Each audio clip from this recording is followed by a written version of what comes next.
First ever factory outlet Mukunda jewellery KPHB Kothapet Khammam Somajiguda Hanamkonda. నమస్తే మంజు గారు. నమస్తే అండి. శివునికి ప్రీతికరమైన నైవేద్యాలు ఏమన్నా ఉన్నాయా? ఎలాంటి నైవేద్యం పెట్టాలి? అయితే మనం చాలా పళ్ళు అవి పెట్టేస్తుంటాం శివుడికి ప్రీతికరం అనేసి. అన్నీ కొంటాం, అన్నీ ఇష్టమే ఆయనకి. ఏది పెట్టినా ఆయన యాక్సెప్ట్ చేస్తారు. అయితే శివుడికి ప్రత్యేకించి మనసులో ఏదైనా ఒక కోరిక అనుకొని ఏదైనా ఒక నైవేద్యం పెట్టాలంటే రేగిపళ్ళు. రేగిపళ్ళు చాలా అనమాట. మనం ఏ కోరిక కోరినా ఆ కోరిక తీర్చేస్తారని చెప్తారనమాట. నేను చిన్నప్పటి నుంచి తెలుసుకున్నది, నేర్చుకున్నది అండ్ ప్రతిసారి నేను విన్నది అండ్ ప్రతిసారి నేను చేసేది. నాకే అది ఒకటి నైవేద్యంగా పెట్టడం. రెండోది, మనసులో ఏదైనా ఒక తీరని ఏదైనా ఒక ప్రాబ్లం ఉన్నా, ఒక కోరిక ఏదైనా ఉన్నా, రాత్రి 12 గంటలకి చేసే అభిషేకం ఏదైతే ఉంటుందో అది అభిషేకం చేస్తే మనకు ఉమ్మెత్తు పువ్వు దొరుకుతుంది కదా, అంటే కాయ ముళ్ళు ముళ్ళుగా ఉంటుంది కదా, అది భగవంతుడి దగ్గర పెట్టి మనసులో ఉన్న కోరికని కోరితే వెంటనే తీర్చేస్తారని మాకు చిన్నప్పటి నుంచి అలా కథలుగా వింటూ వస్తాం. అండ్ నిజంగా అది చేస్తూ ఉంటాం. కాబట్టి ఇందాక నేను అన్నట్టుగా ఒక వీడియోలో శివరాత్రి రోజు చేసే ప్రతి పూజ అంటే స్పిరిచువల్ ఎనర్జీస్ చాలా హైగా ఉంటాయి అన్నమాట. కాస్మిక్ ఎనర్జీస్ అంటాం, స్పిరిచువల్ ఎనర్జీస్ అంటాం. మెడిటేషన్ చేసినా ఏం చేసినా మనకి 100 రెట్లు ఫలితాన్ని ఇస్తుంది అనమాట. తర్వాత ఏలినాటి శని ఉంటుంది కొంతమందికి ఆరోగ్య సమస్యలు ఉంటా ఉంటాయి. ఇలాంటి వారు ఏమైనా ప్రత్యేకించి నైవేద్యాలు పెట్టడం, ప్రత్యేకమైన పూజా విధానం ఫాలో అవడం చేయాలా? ఇదైతే ఖచ్చితంగా ఒకటి ఏంటంటే ఒక స్పెషల్ రెమెడీ. ఏళ్ళనాటి శని ఉన్నా, బాగా నెగిటివ్ ఎనర్జీస్ ఉండి అండ్ మనకు ఉంటుంది కదా ఇంట్లో బాగా నెగటివిటీ ఉంది అనుకున్నా, మనలోనే మనకు ఒక ఫీలింగ్, మనం ఏం చేసినా మనం వర్క్ స్టక్ అయిపోతుంది, ఇలా బ్లాకేజెస్ ఉన్నాయి, ఇట్లాంటి వాళ్ళు మాత్రం అండ్ ఏళ్ళనాటి శని ఎక్కువగా ఉంది. ఇప్పుడు చాలా కొన్ని రాసుల వాళ్ళకి ఉంది, మీన రాశి వాళ్ళకని ఇట్లా ఉంది కదా, వాళ్ళకి స్పెషల్గా రెమెడీ ఏంటంటే మీరు ఎట్లా ఇంట్లో ఎన్ని శివలింగాలు ఎంత పూజ చేసినా నల్ల నువ్వులతోటి ఒక చక్కటి శివలింగాన్ని తయారు చేసుకోవచ్చు. అది నల్ల నువ్వులతోటి ఎట్లా చేసుకోవాలి అంటే అది ఒక పర్ఫెక్ట్ షేప్ రావాలి అట్లా ఏం ఆలోచించకండి. జస్ట్ ఒక బ్లెండర్లో వేసి పౌడర్ చేసి నల్ల నువ్వులు పౌడర్ చేసేసిన తర్వాత దాంట్లో చేతిలో తీసుకుంటే కొన్ని ఆవు పాలు చుక్కలు, కొంచెం నెయ్యి, ఆవు నెయ్యి వేసి దాన్ని ఇలా ముద్దలాగా చేసేస్తే అది రౌండ్ అయిపోతుంది. దాంతో మీకు వచ్చిన శివలింగం షేప్ ఏదైతే ఉందో పర్ఫెక్ట్ గా ఉండాలని స్ట్రెస్ అవ్వక్కర్లేదు, అది విరక్కుండా చూసుకోవాలంతే. ఏ షేప్ లో అన్నా చేయండి, ఓకే, ఇట్స్ ఓకే. ఆ షేప్ లో చేసి ఒక చిన్న తమలపాకు మీద పెట్టి ఆ లింగానికి చిన్నగా అభిషేకం చేసుకోండి. చిన్నగా అంటే ఎక్కువ నీళ్ళు కూడా అక్కర్లేదు, జస్ట్ ఫ్యూ డ్రాప్స్ నీళ్లు, కొన్ని డ్రాప్స్ గంగాజలం, కొన్ని ఒక 2-3 పాల చుక్కలు వేసి దానికి అలంకారం విభూది అవి పెట్టి మీరు నిత్యం చేసే పూజ ఏదైతే ఉంటుందో ఆ పూజలో స్పెషల్గా పెట్టాల్సింది ఎవరికైతే ఏళ్ళనాటి శని, అర్ధాష్టమ శని ఇట్లాంటివి ఉన్న వాళ్ళకి మాత్రం ఇది ఒక బెస్ట్ రెమెడీ అనమాట. దీంతో పాటు మీరు ఏం చేస్తారంటే నెక్స్ట్ రెమెడీ బిల్వపత్రి ఉంటుంది కదా. సో జాబ్స్ రావట్లేదు అని చాలా మంది చెప్తా ఉంటారు, మాకు జాబ్స్ లో అడ్డంకులు ఉన్నాయి. సో ఏ ప్రాబ్లం ఉన్నా, ఎటువంటి అడ్డంకులు ఉన్నా బిల్వపత్రిని తేనెలో ముంచి 108 సార్లు శివనామ స్మరణ చేసుకుంటూ ఆ నల్ల శివలింగానికి, మన నల్ల నువ్వులతో చేసిన శివలింగానికి అర్చన చేస్తే 108 ఆకులు వెతికి తెచ్చుకోవాలి. యాక్చువల్గా బయట అమ్ముతూ ఉంటారు, కాస్ట్ ఇవన్నీ కాదు, కానీ మీ చేతులతో మీరు కోసిన బిల్వపత్రి అయితే ఇంకా మరీ మంచిది. అవకాశం ఉంటే చక్కటి తేనెలో ముంచి ఒక్కొక్కటి 108. తర్వాత రోజు ఏం చేస్తారంటే, ఇప్పుడు నెక్స్ట్ క్వశ్చన్ ఏంటంటే ఈ శివలింగాన్ని ఈ బిల్వాల్ని ఏం చేయాలి అనేసి.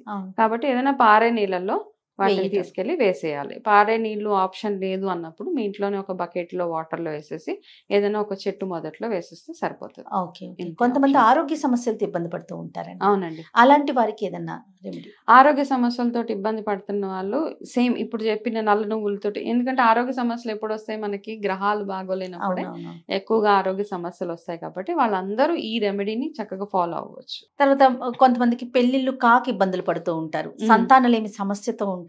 అంటే ఒక్కొక్క దానికి ఒక్కొక్క రెమెడీని చెప్తున్నారు కాబట్టి పెళ్లి కాని వారు ఎలాంటి దాన్ని ఫాలో అవ్వాలి? ఓకే, పెళ్లి కాని వాళ్ళు ఖచ్చితంగా ఎక్కడైనా శివపార్వతి కళ్యాణం అవుతుంటే అక్కడికి వెళ్ళొచ్చు.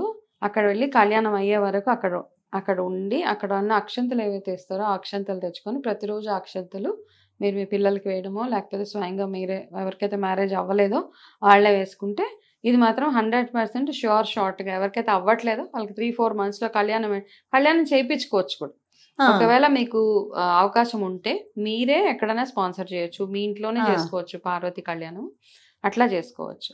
అలాగే శివరాత్రి రోజు చాలా మంది కైలాస గౌరి నోము చేసుకుంటా ఉంటారు అన్నమాట.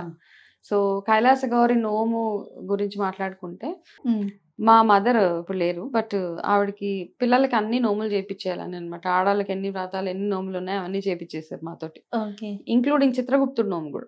ఆ! ఊరు తీసుకెళ్ళి అక్కడ మా ఊర్లో చాలా ఎక్కువ అనమాట. చిత్రగుప్తుడి నోముకి చాలా ప్రొసీజర్ ఉంటదండి. ఆహా! అవి చేస్తే ఏమంటారంటే మనము అది ఒక ఇదనమాట. మనం ఇంకా ఏ నోములు వ్రతాలన్నా చేసేసుకోవచ్చు. ఆహా! మనకు ఆనవాయి అన్ని లెక్కలేదు ఇక. ఆహాహా! అది మనం చేసే చిన్న చిన్న తప్పులు ఏవైతే ఉంటాయో ఓకే. అవన్నీ దానికి క్లియర్ అయిపోతాయని ఆ నోము కూడా చేపించేసారు మా చిత్రగుప్త అమ్మగారు నోము. మాతోటి. నేను ఫస్ట్ టైం వింటున్నానండి. ఆ, ఈ నోము ఓకే. మమ్మల్ని ఊరు తీసుకెళ్లి మమ్మల్ని లీవులు పెట్టించి ఆఫీసులో ఊరు ఆ! తీసుకెళ్లి దానికి చాలా పెద్ద లెక్క ఉంటది. అల్లని బుట్ట, బంగారం, ఇలా ఓకే. బంగారం పెన్ను, ఆహా! అది చిన్నదన్నమాట. పెన్ అంటే పెన్ చిన్న ఆ! సూది లాంటిదే. ఓకే. సో ఇట్లా అయితే దాని తర్వాత మాకు కైలాస గౌరి నోము చేయించింది మా అమ్మ ఆ! అదెలా మాతోటి. చేస్తారండి? ఆ నోముకి ఏంటంటేనండి, ఆ నోము అయ్యే వరకు వ్రతం అవన్నీ ఉంటాయి.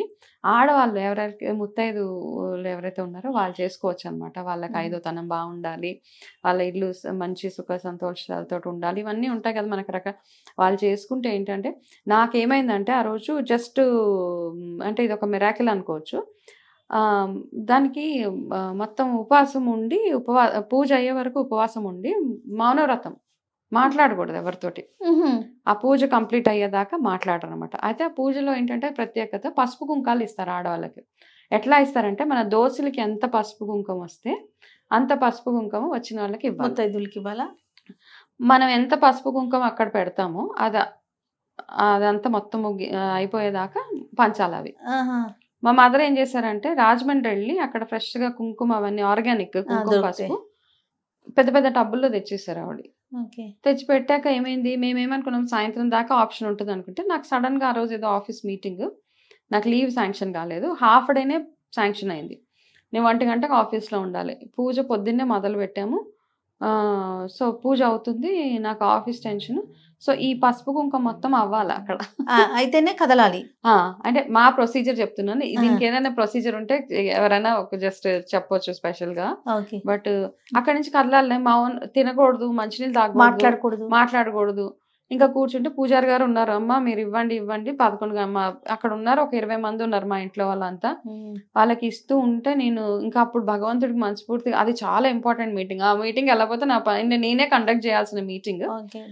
డిస్ట్రిబ్యూటర్ మీట్ అనమాట. ఆల్రెడీ ఫిక్స్ అయిపోయింది. ఇక్కడ ఇది ఫిక్స్ అయిపోయింది. ఎళ్ళాక మీరు నమ్మరండి జయ గారు.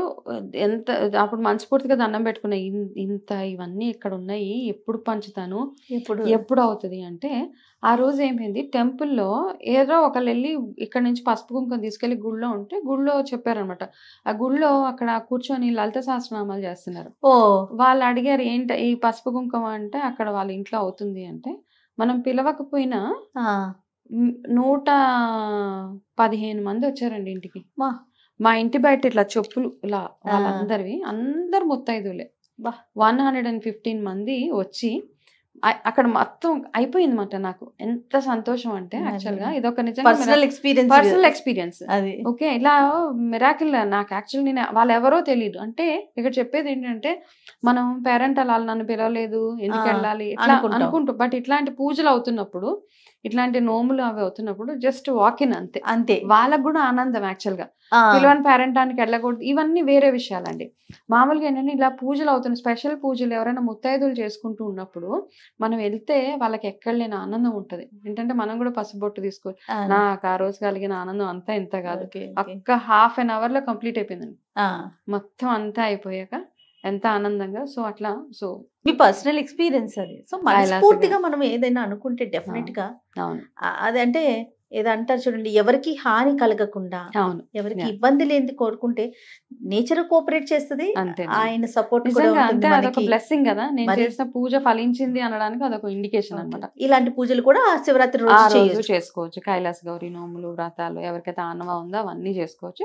సో, శుభ్రంగా అంటే మనస్ఫూర్తిగా భగవంతుడితోటి ఇష్టం మీద చేసుకుంటే మన సరిపోతుంది మన పూజ. శక్తి మేరకు. అంతే. మన ఎంత శక్తి ఉందో అంతేనండి. ఓవర్‌గా గూడా అది వాళ్ళు చేయక్కర్లేదు. చేశారు, వీళ్ళు చేశారా? శక్తి అంటే అన్ని రకాలుగా ఒకటి ఆర్థికంగా ఆ! చూసుకోవాలి, ఆరోగ్యపరంగా చూసుకోవాలి. వాళ్ళు ఉంటున్నారు, నేను ఉపవాసం ఉండాలి అవన్నీ ఏం అవును. లేదు.